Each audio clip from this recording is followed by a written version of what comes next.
கர்த்தருடைய பரிசுத்த நாமத்துக்கு ஸ்தோத்திரம் உண்டாவதாக. என் பெயர் சகுந்தலா. என்னுடைய தங்கை மகள் பெயர் ஷேரன் பிரீத்தி.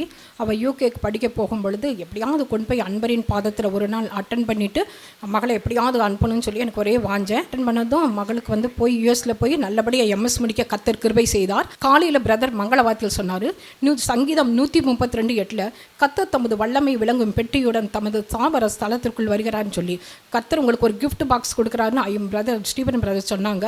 அதே ஈவினிங் ஃபோன் பண்ணும்போது எங்கள் பாப்பா சொன்னால் அதில் முதல் மார்க்கு நான் தான் அந்த யூனிவர்சிட்டியில்னு சொல்லிட்டு இந்த யூகேயில் முடித்ததும் அவள் பாப்பா எங்கள் பொண்ணு நல்லா முடிச்சிருச்சு. முடித்த பிறகு வேலைக்காக எங்கள் பொண்ணு அவங்க சொன்னாங்க, நீ ஸ்டூடெண்ட் விசாவில் இருந்தீங்கன்னா அதிகமாக கட்ட வேண்டியது இருக்குது ஹாஸ்டலுக்கு, நீ வேலை கிடைச்சதும் போ அப்படின்னு சொல்லி அனுப்பிச்சுட்டாங்க. நான் டிசம்பரில் பிரதர்கிட்ட ரொம்ப கண்ணீரோடு ஜெபம் பண்ணேன். பிரதர் சொன்னார், அவளுக்கு புதிய வாசல் திறந்தாச்சுன்னு சொன்னார். எங்கள் பொண்ணுக்கு ஜான்வரி 21 ஒரு நல்ல பேங்க்கில் கர்த்தர் வேலை கொடுத்தார்.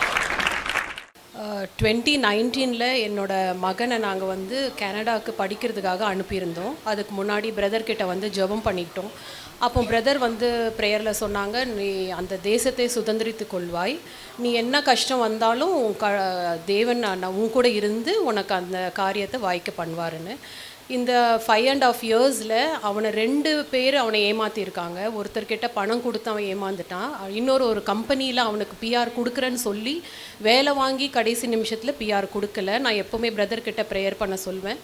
ஸோ இப்போ அவனுக்கு ஆண்டவரோட கிருபையால் அவன் பிஆர் கார்டு அவன் கையில் கிடச்சிருச்சு. அதுக்கு நான் கர்த்தருக்கு கொடான கொடி ஸ்தோத்திரம் செலுத்துகிறேன்.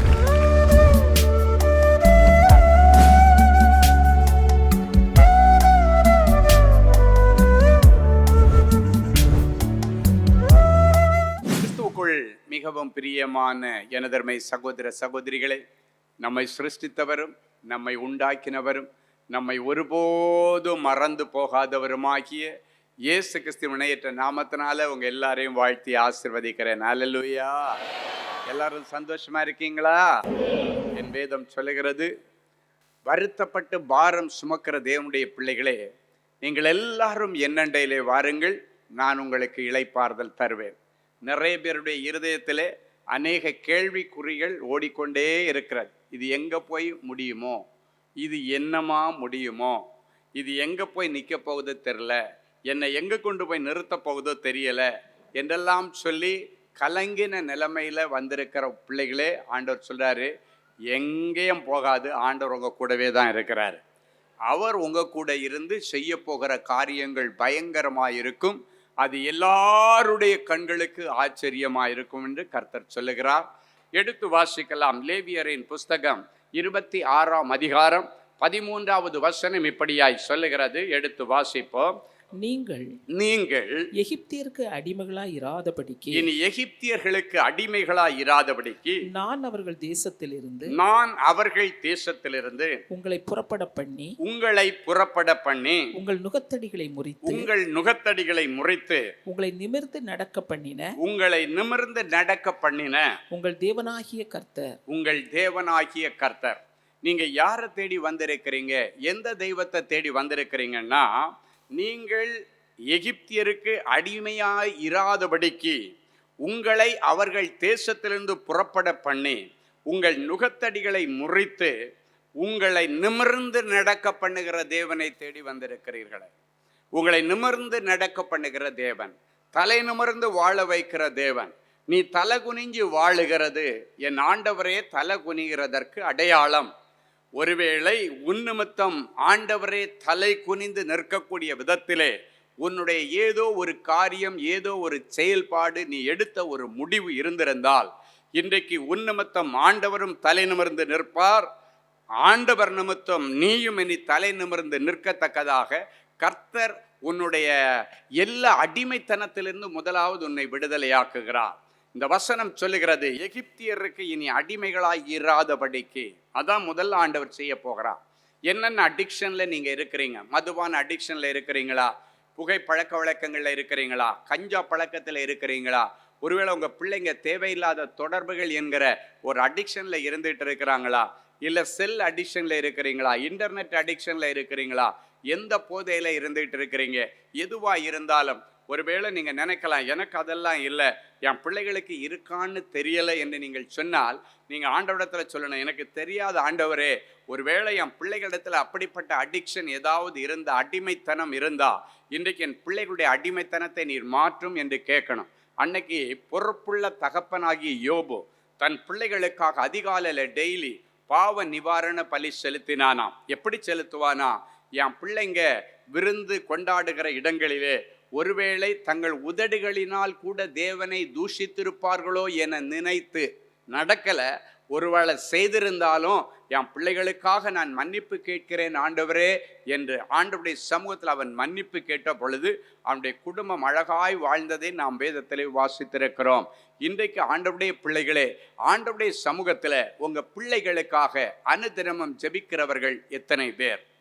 சிலர் ஜெபிக்கிறீங்க, அப்படி தோராயமாக அப்படி ரேண்டமாக போட்டு என் பிள்ளைகளை ஆசீர்வதி. இல்லைங்க, உங்கள் பிள்ளைகள் ஒவ்வொருடைய பெயரை சொல்லி தனித்தனியாக நீங்கள் ஜெபம் பண்ணணும். அப்படித்தான் யோபு அந்த நாட்களில் ஒவ்வொரு பிள்ளைகளுக்காக தனித்தனியாக பேரை சொல்லி சொல்லி காலையில் பாவ நிவாரண அர்ச்சனை பண்ணினானா, பாவ நிவாரண பலி செலுத்தினான் என்று வேதத்திலே அழகாய் சொல்லப்பட்டிருக்கிறது. உங்கள் பிள்ளைகளுடைய வளர்ச்சி ஆண்டவருக்கு அடுத்தபடியாக உங்கள் கையில் இருக்கிறது. உங்கள் பிள்ளைகளுடைய தீல டெய்லி நீங்கள் சிலுவை போட்டு அடையாளம் போட்டு நீங்கள் அனுப்பி விடணும். அந்த சிலுவை அடையாளம் தாய் போடுகிற அடையாளம், என் ஆண்டவர் போடுகிறதற்கு அடையாளம். ஆண்டவருக்கு அடுத்தபடியாக இந்த பூமியில் கண் காண்கிற ஒரு நம்மள அக்கறை உள்ள ஒருத்தங்க இருக்கிறாங்க, அடுத்த தெய்வத்திற்கு அடுத்த ஸ்தானத்தில் இருக்கிறாங்கன்னா அது உங்களுடைய பெற்றோர்கள் என்பதை நீங்கள் மறந்து விடக்கூடாது. உங்கள் பெற்றோர்கள் பிள்ளைகளை நடத்த வேண்டிய விதத்தில் நடத்தணும். டெய்லி உங்கள் பிள்ளைகளுக்கு வியாதி இருக்கோ இல்லையோ டெய்லி அந்த பிள்ளைகளுடைய நெத்தியில் சிலுவை போடணும். டெய்லி உங்கள் வீட்டை தேவ பிரசன்னத்தில் ஒப்பு கொடுக்கணும். ஆண்டவரே, இந்த வீட்டில் தேவ பிரசன்னம் இருக்கணும், எந்த பிசாசனுடைய தாக்கம் வரக்கூடாது, எந்த மாந்திரிக வல்லமைகள் வரக்கூடாது. ஏன்னா யார் நமக்கு விரோதமாக எப்போ என்ன செய்வான்னு நமக்கு தெரியாது. அதனால தான் வேதம் சொல்லுகிறது, யோபனுடைய கூடார மறைவிலே ஆண்டவருடைய ரகசிய செயல் இருந்தது. அப்படின்னா நம்முடைய கூடார மறைவிலே ஆண்டவருடைய ரகசிய செயல் இருக்கணும்னா, ஆண்டவர் ரகசியமாக நம்ம வீட்டில் இருக்கணும்னா அந்த வீட்டை எப்பொழுதும் நீங்கள் சுத்தமாக வச்சுக்கணும். அந்த வீடு எப்பவும் வேதம் சொல்லுகிறது, அங்கே உலாவுகிறபடியினாலே உன் பாளையம் எப்பொழுதும் சுத்தமாக இருக்க கடவுள். சில குடும்பங்களில் சொல்லுவாங்க, வீட்டை சுத்தமாக வச்சுக்கோமா, இல்லைன்னா கண்ட கண்ட பேய் எல்லாம் வீட்டுக்குள்ளே வந்துடும் அப்படின்னு சொல்லுவாங்க. எதற்காக சொல்கிறாங்கன்னா, உங்கள் வீடு சுத்தமாக இருக்கணும், அப்போ தான் ஆண்டவர் உலாவுவார். ஏன்னா இந்த அசுத்தம் இருக்கிற இடத்துல பிசாசு வந்துடும், அதுக்கு அசுத்தம் தான் பிடிக்கும். ஆனால் பரிசுத்தம் இருக்கிற இடத்துல பரிசுத்த தெய்வன் உலாவுவார், அவருக்கு பரிசுத்தம் தான் பிடிக்கும். எனவே இன்றைக்கு உங்கள் வீட்டை நீங்கள் சுத்தம் பண்ணணும். ஒருவேளை உங்கள் வீட்டுக்குள்ளால மதுபான பாட்டிலோ, தேவையில்லாத ஆபாச சீடிகளோ, தேவையில்லாத அசுத்தமானவைகள் எது இருந்தாலும் அவை எல்லாவற்றையும் நீங்கள் வெளியேற்றுங்கள். அதுதான் உங்கள் வீட்டுக்கு உங்களுக்கு பின்னால் இருந்துட்டு உங்களுக்கு ரெண்டகம் பண்ணி கொண்டிருக்கிறது. உங்களுக்கே தெரியாமல் நீங்கள் கொண்டு வைத்த ஏதோ ஒரு காரியம் உங்கள் வீட்டுக்குள்ள சாபமாக இருந்து உங்களுடைய குடும்பத்திற்கு வர வேண்டிய ஆசீர்வாதங்களை எல்லாம் அது இழுத்து கொண்டிருக்கிறது, அழித்து கொண்டிருக்கிறது. எனவே இன்றைக்கு அவை எல்லாத்தையும் தூக்கி வெளியே போட்டுறணும். வேதத்தில் இன்னொரு வசனம் இருக்கிறது, அசுத்தமானது ஒன்றையும் உன் வீட்டிற்குள்ளே கொண்டு போகாயாக அப்படின்னு சொல்லப்பட்டிருக்கிறது. உன் வீட்டுக்குள்ளால அசுத்தமானது எதுவுமே கொண்டு போகக்கூடாதான். அப்படின்னா சின்ன உன் வீட்டுக்குள்ள ஒரு பொருளை நீ கொண்டு போறியன்னா, ஆண்டவர் விரும்புகிற பொருளா, இது ஆண்டவர் விரும்புகிற காரியமா, இது ஆண்டவர் கொடுத்த ஆசீர்வாதமா, இது முறைப்படி வந்த சம்பாத்தியமா என்பதை எல்லாம் தேவனுடைய பிள்ளைகள் அறிந்து அதை உங்கள் வீட்டுக்குள்ளே கொண்டு போனீங்கன்னா உங்கள் வீடு எப்பொழுதும் ஆசீர்வாதமாக இருக்கும். உங்கள் வீட்டை விட்டு ஆண்டவர் வெளியே போகவே கூடாது. உங்கள் வீட்டில் ஆண்டவர் நிரந்தரமாக தங்கி இருக்கணும். அதுக்கு நம்ம என்ன பண்ணணும்? வீட்டை சுத்தமாக வச்சுக்கணும். வீட்டில் இருக்கிற நம்ம மனசு சுத்தமாக இருக்கணும். அது மட்டும் இல்லை, அங்கே எப்பொழுதும் துதியின் சத்தம் இருந்துக்கிட்டே இருக்கணும். எங்கெல்லாம் துதியின் சத்தம் இருக்கிறதோ அங்கெல்லாம் ஆசீர்வாதம் இருந்து கொண்டே இருக்கும். ஏன்னா துதிகளின் மத்தியிலே உலாவுகிற ஆண்டவர் அந்த இடத்துல நிற்பார். அவர் நின்னாருன்னா அங்கே ஆசீர்வாதம் வரும். வேதம் சொல்லுகிறது, என்னுடைய நாமத்தை பிரஸ்தாபப்படுத்துகிற எந்த ஸ்தானத்திலும் நானே வந்து உங்களை ஆசீர்வதிப்பேன். நீ கொண்டு வச்ச ஏதோ ஒன்று தான் உன் ஆசீர்வாதத்தை உன் வீட்டுக்குள்ளே இருந்துட்டு அழிச்சிட்டு இருக்குது. அதற்கு ஆண்டவர் இன்றைக்கு உனக்கு ஒரு காரியத்தை இன்னைக்கு உனக்கு ஞாபகப்படுத்துகிறார். எங்கேயோ ஒன்று ஏதோ ஒரு மூலையில் கொண்டு நீ வச்ச, இது இவங்க எனக்கு ரொம்ப வேண்டியவங்க கொடுத்தாங்க, அதனால இதை தூக்கி போட முடியாது. நீ அதை தூக்கி போட முடியாத வரைக்கும் உன்னை புரட்டி புரட்டி அடிச்சிட்டு இருக்கிறது உன்னுடைய பிசாசானவன். என் அன்பு தேவனுடைய பிள்ளைகளே, இன்னைக்கு இந்த காரியத்தில் தேவனுடைய பிள்ளைகள் உங்கள் வீட்டை சுத்தம் பண்ணுங்க. யோசித்து பாருங்க, எது எங்கே இருக்குது, எது தகாதது இருக்குது, எது வேண்டாதது இருக்கிறது என்பதை குறித்து அறிந்து அதை தூக்கி போடுங்க. உங்கள் வீட்டில் இன்றைக்கு வெளிச்சம் பிரகாசிக்கும். உங்கள் வீட்டில் ஒரு பெரிய ஆசீர்வாதம் வரும். நீதிமானுடைய சிரசிலே ஆசீர்வாதம் தங்கும். நீதிமானுடைய வீட்டிலே அநேக பொக்கிஷங்கள் உண்டு என்று சொல்லப்பட்டிருக்கிறது. துன்மார்க்கனுடைய வீட்டிலே தான் அழிவுகள் இருக்குமாம். உன் வீட்டிலே அழிவுகள் தொடர்ந்து வருகிறதா? உன்னை நீ ஆராய்ந்து பார். ஆண்டவருக்கு பிரியமில்லாத காரியம் என்ன இருக்கிறது என்பதை ஆராய்ந்து பார்த்து அவை எல்லாவற்றையும் இன்றைக்கு பிடுங்கி உன்னுடைய வாழ்க்கையிலிருந்து நீ வெளியே போட்டியன்னா கர்த்தருடைய தரித்திரத்தை பிடுங்கி போடுவார். உன்னுடைய வேதனைகளை பிடுங்கி போடுவார். இன்னைக்கு அப்படிப்பட்ட அடிமைத்தனத்திலிருந்து தான் முதல்ல உன்னை வெளியே கொண்டு வருகிறார். ஒருவேளை உன்னை யாரோ ஒரு அடிமைப்படுத்தி வச்சிருக்கலாம். யாரோ ஒருத்தர் அவங்க சொல்றதை மட்டும்தான் நீ கேட்கணும் அப்படின்னு சொல்லிட்டு உன்னை அடிமைப்படுத்தி வச்சிருக்கலாம். அடிமைத்தனம் ஆண்டவருக்கு பிடித்ததல்ல. ஆண்டவர் உங்களை ஃப்ரீயா உலாவ விடுகிறவர், சுதந்திரத்தை கொடுக்கிறவர். நமக்கு சுதந்திரம் இருக்கிறது. இன்றைக்கு நம்முடைய இந்திய தேசத்திலே சுதந்திரம் கிடைத்து இவ்வளவு வருடம் ஆகியும் இன்றைக்கு நம்முடைய வீட்டில் நமக்கு சுதந்திரம் இருக்கிறதா? நாம் வேலை செய்கிற இடத்துல நமக்கு சுதந்திரம் இருக்கிறதா அப்படின்னு ஒரு கேள்வி கேட்டீங்கன்னா, சுதந்திரம் சுதந்திரம்னு சொல்லுகிறோம், ஆனால் சுதந்திரம் இல்லை. சுதந்திரம் இல்லைன்னாலே அங்கு ஒரு அடிமைத்தனம். சுதந்திரம் இல்லைன்னா சுதந்திரம் கிடைச்சிருச்சு நீ சொல்லி கொண்டிருந்தாலும் ஒரு அடிமைத்தனம். இன்றைக்கு அந்த அடிமைத்தனத்திலிருந்து ஆண்டவர்னை வெளியே புறப்பட பண்ணுகிறா. இதுக்கு மேலே நீ அடிமைத்தனமாக இருக்கக்கூடாது. நீ யாருக்கும் அடிமையாக இருக்கக்கூடாது. நாம் தேவனுடைய பிள்ளைகள், தேவனுடைய சிட்டைகளின் கீழே இருக்கிறவர்கள், ராஜாதி ராஜாவுடைய பிள்ளைகள். நீ ஒன்றும் இல்லாதவை இல்லை, நீ தரித்திரத்தோட பிறந்தவை இல்லை. சிலர் சொல்லுவாங்க அவ பிறக்கும் பொழுதே தரித்திரத்தோட பிறந்தவ. ஒரு நாளும் கிடையாது. ஏதோ ஒரு தரித்திரத்தின் சாபம் உன்னுடைய மூதாதையர்கள் கொண்டு வந்தது உங்கள் வீட்டில் இருக்குமே, ஆனால் தான் அங்கே தரித்திரம் இருக்குமே தவிர ஆண்டவருடைய பிள்ளைகள் பிறக்கும் பொழுது பரலோகத்தின் திரவியங்களாய் பிறக்கிறார்கள்.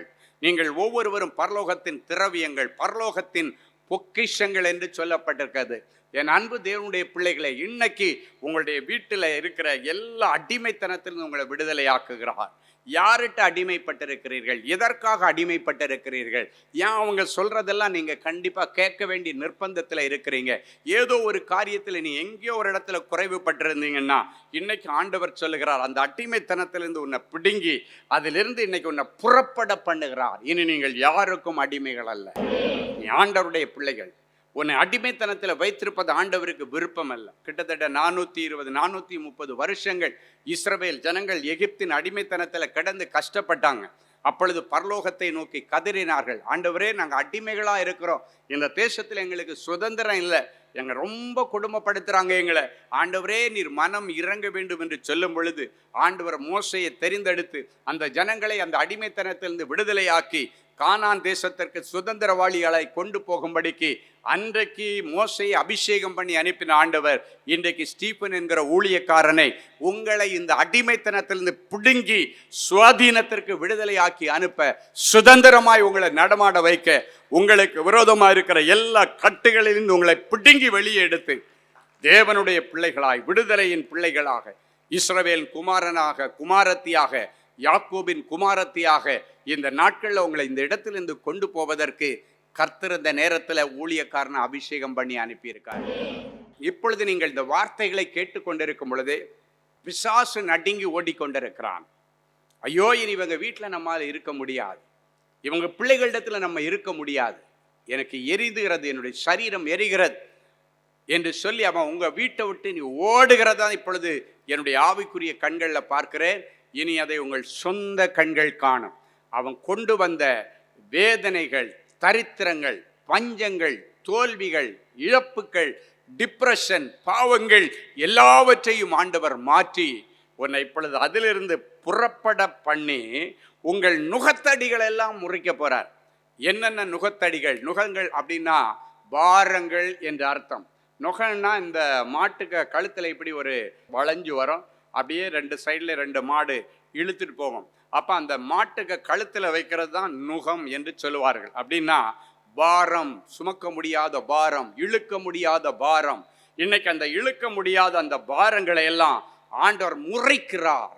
அந்த நுகத்தடிகளை எடுத்து போடுவேன்னு ஆண்டவர் சொல்லலை. ஏன்னா அந்த நுகம் இப்படி இருக்கும், கரெக்டாக இந்த கழுத்தில் காலர் எப்படி இருக்கோ, ஷர்ட் காலர் எப்படி இருக்கோ அதே மாதிரி அந்த நுகம் அதில் வந்து அந்த காலர் அப்படி நின்றுச்சுன்னா காத்தடிச்சா கூட காலர் பறக்காது. ஏன்னா அதனுடைய வடிவு அப்படியே வந்து இங்கே வந்து ஃபிட்டாகி நிற்கும்.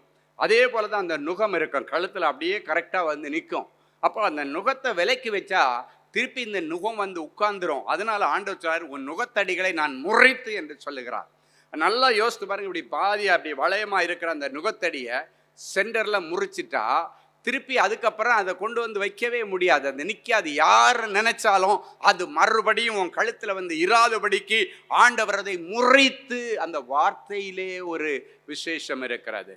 நுகத்தடிகளை மாற்றி போடுவேன்னு ஆண்டவர் சொல்லலை, உன் நுகத்தடிகளை நானே முறித்து உன் கட்டுகளை அறுப்பேன் என்று சேனைகளின் கர்த்தர் சொல்லுகிறார். யாக்கோபு திரும்பி வந்து அமர்ந்து நல்லா சுகித்து சந்தோஷமாய் வாழ கர்த்தர் வழிகளை திறப்பறப்ப. நுகத்தடிகளை முறிக்கிறது மட்டும் இல்லை, இதெல்லாம் முறிச்சதுக்கு அப்புறம் தான் அந்த நுகம் எடுத்தாதான் உன்னால் தலை நிமிர்ந்து நிற்க முடியும். அந்த நுகம் ஒன்றும் இல்லை, உன் கழுத்தில் ஒரு பெரிய பாரத்தை வச்சா அந்த பாரத்தின் நிமித்தம் நீ தரையை தான் பார்த்துட்டு போவ. நல்ல கவனிங்க, இந்த பசுமாடுகளோ மாடுகளோ எருதுகளோ அந்த நுகத்தை கழுத்தில் வச்சு ரெண்டு சைட்லேயும் அவங்கள வச்சு அந்த நுகத்தை இழுத்துட்டு அது ஓடும்போது பார்த்தீங்கன்னா அது தரையை பார்த்துட்டு தான் ஓடுமே நடக்குமே தவிர அதால் எப்படி நிமிர்ந்து பார்க்க முடியாது. ஏன்னா இந்த நுகம் அந்த முகத்தை கவிழ்த்து போடும், நுகம் கவிழ்த்து போடும், தலை நிமிர விடாதபடிக்கு மண்ணையே பார்த்துட்டு மண்ணையே கவிட்டு நீ நடக்க வைக்கிறது தான் இந்த நுகம். ஆண்டவர் சொல்லுகிறார், அந்த நுகத்தை முறிச்சிட்டேன்னா இப்போதான் அப்பா அப்படின்னு நீங்கள் தலை நிமிர முடியும். இனி உங்களை தலை நிமிர்ந்து நடக்க பண்ணுவேன் என்று சொல்லுகிறார். இனி உன் வாழ்க்கையில தலை குனிவு இருக்காதுன்னு ஆண்டவர் சொல்லுகிறார். எந்த காரியத்தில் நீ இன்றைக்கு தலை குனிவு கொண்டு வந்திருந்தாலும் அந்த சம்பவத்தை ஆண்டவர் இன்னைக்கு முறித்து போடுகிறார். அதை முறித்து போடு, அந்த சம்பவத்தை மாற்றி வைக்கல, அந்த தலைகுனிவை கொண்டு வந்த அந்த காரியத்தை ஆண்டவர் மாற்றி வைக்கல, டெம்பரரியா நான் மாற்றி வைக்கிறேன்னு மாற்றி வைக்கல, அந்த சம்பவத்தையே உயிரற்றதாக முறித்து போட்டு அது முறிஞ்ச உடனே சிலர் சொல்லுவாங்க, அப்பா இப்போதான் என்னால் தலை தூக்க முடிஞ்சுது அப்படின்னு சொல்லுவாங்க. இனி நீங்கள் தலை தூக்குகிற நாட்கள், கர்த்தர் உங்களை தலை நிமிர்ந்து வாழ பண்ணுகிற நாட்கள், நிம்மதி பெருமூச்சு விட்டு அடுத்தவர் முகத்தை கூட பார்க்க முடியாமல் தரையே பார்த்துட்டு பேசின நாட்கள், தரையே பார்த்து நடந்த நாட்கள், சுவரை பார்த்து பேசின நாட்களுக்கு முடிவு. சில இடங்களில் நான் பார்த்துருக்கிறேன், சில பிள்ளைகளுக்குள்ளால் ஒரு பயத்தின் ஆவி இருக்கும். அவங்க பார்த்தீங்கன்னா முகத்தை பார்த்தே பேச மாட்டாங்க. நீங்கள் பேசுனீங்கன்னா உங்களுடைய கண்ணு கீழே தான் இருக்கும். அவங்க நம்ம முகத்தை பார்த்து ஐ கான்டாக்டே இருக்காது அவங்களுக்கு. ஏன்னா அந்த கண்ணு கீழே போட்டுட்டு இருப்பாங்க. ஏன்னா உங்கள் முகத்தோட முகம் பேசுகிற அளவுக்கு அவங்களுக்கு தைரியம் இருக்காது. இன்னைக்கு ஆண்டவர் சொல்கிறார், அப்படிப்பட்ட பயத்தின் ஆவிகளை கர்த்தர் இப்பொழுது உங்களிடத்திலிருந்து வெளியேற்றுகிறார். நீங்கள் தலை நிமிர்ந்து பேசணும், எல்லாரிடத்திலையும் தலை நிமிர்ந்து நீங்கள் நடக்கணும், தலை நிமிர்ந்து பேசணும். எல்லாருடைய முகத்தை பார்த்து பேசுகிற அளவுக்கு கர்த்தர் இன்னைக்கு ஒரு தைரியத்தின் ஆவியை உங்களிடத்தில் வைக்கிறார். கோழைத்தனத்தின் ஆவி அல்ல, தைரியத்தின் ஆவியை பெற்றிருக்கிறீர்களே என்று சொன்ன ஆண்டவர் தைரியத்தின் ஆவியை கொடுத்துட்டு அடுத்து என்ன பண்ணுறாருன்னா, அதே அதிகாரத்தில் 5வது வசனம் 6வது வசனம் எல்லாம் பார்த்தீங்கன்னா, இந்த நுகத்தடிகளை முறிச்சாதான் நீ நிம்மதியாக ஒரு தொழில் பண்ண முடியும். இந்த நுகத்தடியை முறிச்சாதான் உன்னால் நிம்மதியாக ஒரு இடத்துல போய் வேலை செய்ய முடியும். இல்லைன்னா இந்த நுகங்கள் இருக்கிறது வரைக்கும் இதனுடைய பாரங்களும் அழுத்தங்களும் உன்னை கிரியேட்டிவாக யோசிக்க விடாது. நல்ல கவனிங்க, ஒரு மனுஷனுக்கு தலை மேலே பிரச்சனை இருந்தால் அவனால் முன்னேறவே முடியாதுங்க. காரணம், இவன் இந்த முன்னேற்றத்தை குறித்து யோசிக்காம இந்த பிரச்சனைக்கு தீர்வையே யோசித்துட்டு இருப்பான். இதுக்கு என்ன தீர்வுன்னு கேட்டு கேட்டு யோசித்து யோசித்து இதிலேயே காலத்தை ஓட்டி இதிலேயே செத்து போயிடுறான். இல்லைங்க, உன் பிரச்சனையை குறித்து நீ யோசிக்காம இந்த பிரச்சனையை சால்வ் பண்ணுவதற்கான வழிகளை குறித்து தேவனுடைய பிள்ளைகளை நீ யோசிக்கணும். சரி, நடந்துருச்சு, இதை பற்றி யோசித்து என்ன புண்ணியம்? ஒன்னால் நடந்துச்சு, என்னால் நடந்துச்சு, யாரால் நடந்தாச்செல்லாம் நடந்தது நடந்துருச்சு. இதுக்கு மேலே என்ன அப்படின்னா, ஒரு மனுஷன் முன்னேறி போனேன்னா அதை தூக்கி எறிஞ்சிட்டு நடக்க வேண்டியதை குறித்து தான் பார்க்கணும். சிலர் சொல்கிறத பெரியவங்க வந்த உடனே என்ன சொல்லுவாங்க பார்த்துருக்கீங்களா? நடந்ததெல்லாம் நடந்து போச்சு, விட்றா, என்ன நடக்க போகிறதா பாருடா. இதுதான் ஆண்டவருடைய வார்த்தை. இன்னைக்கு பரலோக தேவன் உங்களை பார்த்து சொல்கிறார், நடந்ததெல்லாம் நடந்து போச்சு, அதை விட்டு இனி நடக்க போகிறதை பார். அதுக்கு பைபிள்ல ஒரு அழகான வசனம் இருக்கிறது, இனி வரும் பலன் மேல் நீ நோக்கமாய் கடந்து செல்லுன்னு சொல்ல. அப்படின்னா இனி நிறைய பலன்கள் உனக்காக காத்திருக்கிறது. நீ இதே யோசித்திருந்தீங்கன்னா வரப்போகிற பலனை உன்னால் அனுபவிக்க முடியாது, அதை யோசிக்க முடியாது. ஒரு முறை ஒரு சகோதரனிடத்தில் ஜெபிக்க வந்திருக்கும் பொழுது, அவர் நல்ல பிரகாசமாய் ஜொலித்த ஒரு சகோதரர், நல்ல வியாபாரத்தில் நல்ல முன்னேறி ஓஹோன்னு போயிட்டு இருந்த ஒரு மனுஷன், திடீர்னு மட்டன்னு வியாபாரத்தில் சரிவுகள், அடிகள், குடும்பத்தில் பிரச்சனை எல்லாம் வந்துருச்சு. குடும்பத்தில் அவங்க வாலிப மகன் தகாத ஒரு பழக்கத்தில் போயிட்டான். அதன் நிமித்தம் அவனுக்கு மனசில் சோர்வு வந்து இந்த கவலையை மறக்கிறதுக்குன்னு தண்ணி அடிக்க ஆரம்பித்து, சிகரெட் அடிக்க ஆரம்பித்து, இப்போ பார்த்தீங்கன்னா இது வந்த உடனே ஆட்டோமேட்டிக்காக முதல்ல ஸ்டார்டிங் எங்கே ஆரம்பிச்சுன்னா அவனுடைய மகன் ஒரு தகாத ஒரு பழக்கத்தில் போய் விழுந்துட்டான். அவனை குறித்து யோசித்து இந்த கவலையை மறக்கிறதுக்குன்னு தண்ணி அடித்து இப்போ பார்த்தீங்கன்னா இதிலிருந்து வெளியே வர முடியாத அளவுக்கு இதையே யோசித்து வியாபாரத்தை எல்லாம் கோட்டை விட்டான். வியாபார ஸ்தலத்துக்கு போகிறதில்ல, மடன்னு அடி வந்துருச்சு. அந்த சூழ்நிலையில் ஒரு நாள் என்னிடத்துல அவருக்கு ரொம்ப நெருக்கமான ஒரு ஃப்ரெண்ட் ஒருத்தர் கூப்பிட்டு வந்தார். நீ இப்படியே உடம்பே குடிச்சு அழிச்சு, நீ என் செத்தும் உன் குடும்பம் தெருவில் நின்றுன்னு, ஒரு பக்கம் உன் பிள்ளை இப்படி நடக்கிறான், இன்னொரு பக்கம் நீ இப்படி குடிச்சிட்டு நடக்கிற, நான் ஒரு இடத்துக்கு கூப்பிட்டு போகிறேன்னு சொல்லிட்டு அவருடைய நண்பர் ஒரு முறை என்னை பார்க்குறதுக்கு கூப்பிட்டு வந்தார். ஆண்டவர் சொன்ன காரியம் என்ன தெரியுமா? நீ ஒரு நல்ல கிரியேட்டிவிட்டி உள்ள ஒரு மைண்ட் செட்டப் உள்ளவன், அந்த கிரியேட்டிவிட்டியை இன்னைக்கு நீ அழிச்சதுனால இன்னும் குடும்பம் அழிஞ்சிருச்சு. கிரியேட்டிவிட்டினா யூகித்து செய்கிற தன்மை உள்ள கிருபை பெற்றவன். கர்த்தர் அவனுக்கு அந்த கிரியேட்டிவிட்டி பவரை கொடுத்திருக்கிறார். ஆண்டவர் சொல்றார், வெளிப்படுத்துறார், உனக்கு இதை கொடுத்தேன், நீ அதை எல்லாத்தையும் விட்டுட்டு இன்னைக்கு அந்த கிரியேட்டிவிட்டியை நீயே அழிச்சிட்டு உன் வாழ்க்கை நீ சிதைச்சிட்டு இருக்கிற. இன்னைக்கு இதுல இருந்து எழும்பு சியோனே. அவனுக்கு ஆண்டவர் கொடுத்த ஆலோசனையின் மங்கள வார்த்தை, எழும்பு சியோனே, உன்னுடைய வல்லமையை தரித்துக்கொள். உனக்குன்னு ஒரு பவர் கொடுத்திருக்கிற, அதை நீ இழந்து நிற்கிற. இன்னைக்கு இந்த டிப்ரெஷன்ல போய், மதுபானத்துல போய் உனக்குன்னு கொடுத்த பவரை இழந்து நிற்கிற. உன்னுடைய வல்லமையை மறுபடியும் தரித்துக்கொள். பரிசுத்த நகரமாகிய எருசலேமே, உன் அலங்கார வஸ்திரங்களை உடுத்திக்கொள். அந்த வசனம் அப்படிதான் வரும். எழும்பு சியோனே, உன் வல்லமையை தரித்துக்கொள். பரிசுத்த நகரமாகிய எருசலேமே, உன் அலங்கார வஸ்திரங்களை உடுத்திக்கொள். அப்படின்னா நீ அருவருப்பிலே கிடக்கிறாய், உன் அலங்கார வஸ்திரத்தை மறுபடியும் உடுத்திக்கொள். அப்பொழுது விருத்த சேதனம் இல்லாதவனும் மசுத்தனும் மசுத்த ஆவிகளும் உன் வழியாய் கடந்து வருவதில்லை அப்படின்னு சொல்லிட்டு அவருக்கு ஒரு 1/2 மணி நேரம் அவருக்கு கவுன்சிலிங் கொடுத்தேன். நான் கேட்டேன், நீ கவலைப்பட்டு தண்ணி அடித்து உனக்கு என்ன லாபம் அப்படின்னு கேட்டேன். நீ கவலைப்பட்டு தண்ணி அடித்தா ஏதோ ஒரு லாபம் வரணும் இல்லை, அதுக்கு பதிலாக உன் சரீரம்தான் உனக்கு வீணா போச்சு. உனக்கு இதனால நஷ்டம் ஐயா. உனக்கு என்ன லாபம் கண்ட? நீ தண்ணி அடித்து என்ன லாபம் கண்ட? நீ கஞ்சா அடித்து என்ன லாபம் கண்ட? உன் சரீரம் தான் வீக்காச்சு, உன் குடும்பமே தொலைஞ்சு நிற்கு, உன் வியாபாரம் இன்னும் கொஞ்ச நாள் போயிடுச்சுன்னா இழுத்து மூடுற நிலைமைக்கு வந்துடும். இன்னைக்கு அதை விடு மகனேன்னு ஆண்டவர் சொன்னார். இதை விடு, உன் பிள்ளையுடைய காரியத்தை நான் பார்த்துறேன். உன் பிள்ளை பாவம் பண்ணுறான்னு நீ சேர்ந்து பாவத்தில் விழுந்துட்டியடான்னு கேட்டார். உன் பிள்ளை பாவத்தில் விழுந்துட்டான்னு அதை சரிப்படுத்துறதுக்கு நீ பாவத்தில் விழுந்தா எப்படியா அதை சரிப்படுத்த முடியும்? குடும்பமே அழிஞ்சிட்டு கிடக்கு. இதிலிருந்து நீ முதல்ல நீ வெளியே வா, உன் பிள்ளையை நான் கொண்டு வருவேன். ஆண்டவர் கேட்டாரு, நீ உன் பிள்ளைய குறித்து என்கிட்ட என்ன ஜெபம் பண்ணி இருக்கிற? என் பிள்ளை இப்படி ஒரு இதில் விழுந்துட்டான், பாவத்தில் விழுந்துட்டான், என் பிள்ளைய விடுதலையாக்குன்னு என்கிட்ட சொன்னா நான் இறங்கி உன் பிள்ளைய கையை பிடிச்சி தூக்கி எடுத்திருப்பேன். ஆனால் அதுக்கு பதிலாக நீ சேர்ந்து பாவத்தில் விழுந்துட்டியே. சொல்லிட்டு தான் சொன்னுடைய உன்னுடைய கிரியேட்டிவிட்டி, உனக்கு அவ்வளவு யூகித்து செய்கிற கிருபையை கொடுத்த எல்லாத்தையும் அழிச்சிட்டு நிற்கிறிய மகனே. அப்போ அவர் அழுதுட்டு சொன்னார், இவருடைய கிரியேட்டிவிட்டி எப்படி இருக்குன்னா, அவருடைய ஃபீல்டில் பெரிய இண்டஸ்ட்ரியலிஸ்ட் எல்லாம் வந்து என்ன பிரச்சனை வந்தாலும் தீர்வுக்கு இவங்கிட்ட தான் வருவாங்களாம். அப்படி ஒரு நிலைமையில இருந்தவன் இன்னைக்கு கீழே விழுந்து கிடக்கிறான்.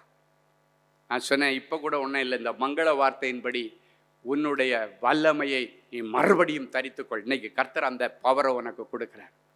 நீ இதை விடு, அதை நான் உனக்கு தருவேன். என் அன்பு தேவனுடைய பிள்ளைகளை, அதே இடத்துல ஆண்டவருக்கு முன்பாக ஒரு பொருத்தனை பண்ணி ஆண்டவருக்கு முன்னால் ஒரு தீர்மானம் எடுத்தார்.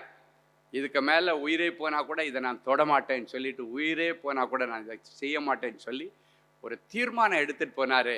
அதன் பிறகு கர்த்தர் அவங்க பிள்ளைய திருத்தி கொண்டு வந்தார். இன்னைக்கு அப்பாவும் பிள்ளையும் கர்த்தருக்கு உண்மையான பிள்ளைகளாக இருக்கிறார். விழுந்து கொண்டிருந்த, கொஞ்சம் கொஞ்சமாக இடிந்து கொண்டிருந்த அந்த பிஸ்னஸை கர்த்தர் மறுபடியும் தூக்கி எழுப்பி அந்த இண்டஸ்ட்ரி ஃபீல்டில் இன்னைக்கு கர்த்தர் அவரை தலை நிமிர்ந்து நிற்க பண்ணியிருக்க. எத்தனை பேர் ஆமேன்னு சொல்ல முடியும்? உங்கள் எகிப்தின் அடிமைத்தனத்திலிருந்து உங்களை விடுதலையாக்கி அந்த தேசத்திலிருந்து உங்களை புறப்பட பண்ணி உங்களை தலை நிமிர்ந்து நடக்க பண்ணின உங்கள் தேவனாகிய கர்த்தர் நானே என்று சொன்னீர். என் பிள்ளைகள் சிக்கி இருக்கிற எல்லா எகிப்தின் அடிமைத்தனத்திலிருந்து, பாவத்தின் அருவருப்புகளிலிருந்து, தேவையில்லாத கொள்ளை நோய்களிலிருந்து, தேவையில்லாத சாபக்கட்டுகளிலிருந்து என் பிள்ளைகளை இன்றைக்கு விடுவித்து இவர்களை நீர் இப்பொழுது புறப்பட பண்ணினதற்காய் உமக்கு கோடி நன்றி பலிகளை நாங்கள் காணிக்கையாக சமர்ப்பிக்கிறோம். ஆண்டவரே, விடுவிச்சு நீர் கானான் தேசத்திலே எங்களை கொண்டு போய் நிறுத்தி அறுப்பு காலம் முடிகிறது வரைக்கும் விதைப்பு காலமும், விதைப்பு காலம் முடிகிறது வரைக்கும் அறுப்பு காலத்தை தருவேன் என்று சொன்னீர். விதைச்சே அறுக்க முடியல, கண்ணீரோடு வந்திருக்கிற பிள்ளைகளுக்கு இனி தாராளமான அறுவடையை தார். அள்ளி தூம் விதைகளை விதைக்கிறவன் அழுது கொண்டு போகிறான், ஆனாலும் அதன் அரிகளை அறுத்து கொண்டு நீ கம்பீரத்தோடு திரும்புவான் என்று சொன்னீர். என் பிள்ளைகளுக்கு வேலை ஸ்தலத்தில் கம்பீரமான அறுவடையை தார், ஊழியத்தில் கம்பீரமான ஆத்தும அறுவடையை தாரும், தொழிலில் கம்பீரமான லாபத்தின் அறுவடைகளை தார். என் பிள்ளைகள் நஷ்டமெல்லாம் என லாபமா மாறட்ட சுவாமி, இயேசுவின் மூலம் பிதாவே, ஆமேன், ஆமேன். கிறிஸ்துவுக்குள் அன்பானவர்களே, ஆண்டவராகிய இயேசு கிறிஸ்துவின் இனிய நாமத்தில் அன்பின் வாழ்த்துக்கள்.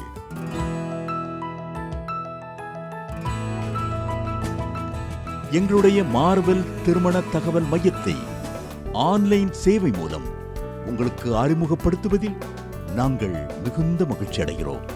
எங்களது மார்வெல் திருமண மையம் கிறிஸ்தவ குடும்பத்தில் திருமணத்திற்கு ஆயத்தமாயிருப்பவர்கள் தங்களுக்கு ஏற்ற வாழ்க்கை துணையை தேர்ந்தெடுக்க சிறந்த திருமண சேவை மையமாக இருக்கிறது.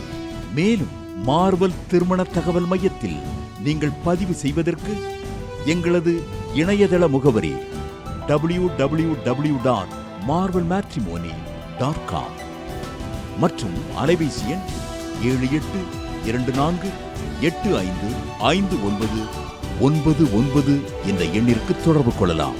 சென்னை, நாகர்கோவில் மற்றும் மும்பை நகரில் உள்ளவர்கள் பதிவு செய்ய விரும்பினால் கீழ்க்கண்ட விலாசங்களில் உள்ள எங்களது அலுவலகங்களோடு தொடர்பு கொள்ளலாம். Email info@marvelmatrimony.com. ஆண்டவர்தாமே உங்களை அளவில்லாமல் ஆசீர்வதிப்பாராக. ஜெனசிஸ் கிரியேஷன்ஸ் மீடியா அகாடமியில் 3 மாதங்களில் தொழிற்கல்வி சான்றிதழோடு video editing, videography, photography, drone piloting, studio recording, Photoshop, live streaming, live video mixing and live sound mixing ஆகிய தொழிற்கல்விகள் பயிற்றுவிக்கப்படுகிறது. புது தொழில் நுணுக்கங்களுடன் குறைவான கட்டணத்தில் நிறைவான தொழிற்கல்வி பெற்றுக்கொள்ள உங்கள் எதிர்கால கனவை நினைவாக்க எங்களது ஜெனசிஸ் கிரியேஷன்ஸை இன்றே தொடர்பு கொள்ளுங்கள். மேலும் விவரங்களுக்கு 7824850999 என்ற எண்ணை தொடர்பு கொள்ளுங்கள். அன்பு தேவனுடைய பிள்ளைகளே, இந்நிகழ்ச்சியின் மூலம் நீங்கள் பெற்றுக்கொண்ட ஆசீர்வாதங்களை உங்கள் ஜெப விண்ணப்பங்களையும் அனுப்ப வேண்டிய முகவரி தேவனின் அன்பு ஊழியங்கள், எண் 340B பார் 1A 3B1 Vinayak avenue, OMR road, Okkiyam, Thoraipakkam, Chennai 600097. இது இந்தியன் ஆயில் பெட்ரோல் பங்க் எதிரில் அமைந்துள்ளது மற்றும் காக்னிசன்ட் டெக்னாலஜி சொல்யூஷன்ஸ் அருகிலும் அமைந்துள்ளது. மின்னஞ்சல் prayer@godsloveministries.co.in.